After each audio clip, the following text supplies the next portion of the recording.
DVD-R.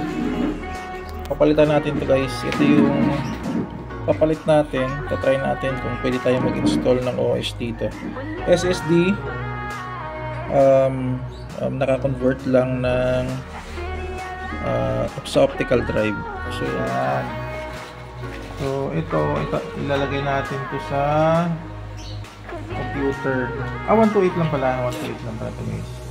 So okay naman yung packaging din. Yung brand niya is itong Goodga. So, okay naman, nakasilpan naman. Tapos meron sa cable na connect dun sa maraming compartment.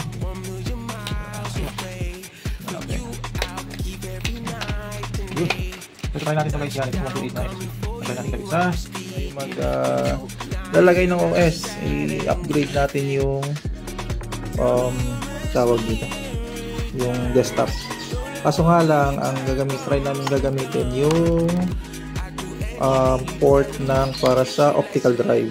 So bumili tayo ng CADI para adapters nung HDD optical drive para ma-install natin to. So yung CADI ito yung port na sa optical drive, ito yung sa SATA. Hindi pa natin.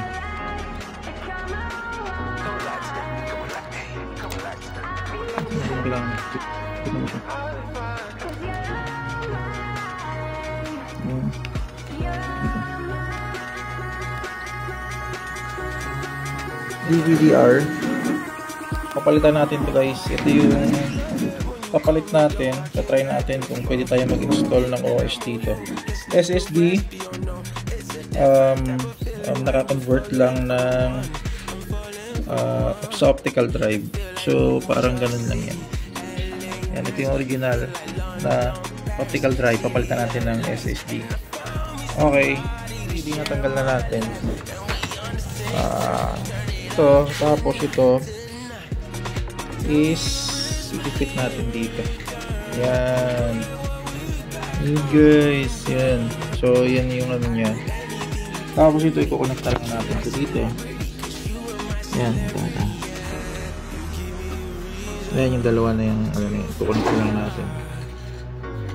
Ayan na guys, nakabit na natin yung SSD. Then, okay, ito last na. Cover lang to sa harap. So ito na guys yung SSD natin. So yan. Ayun yung SSD natin. Tapos pag tinignan natin dito sa task manager, yan, sa performance, yan, dito na rin siya guys. Yan. Yun. So try natin dito sa disk 1 na to, drive D. Magta-try tayo dito maglagay na dito tayo maglalagay ng OS. Then tingnan natin kung bibilis yung PC na to.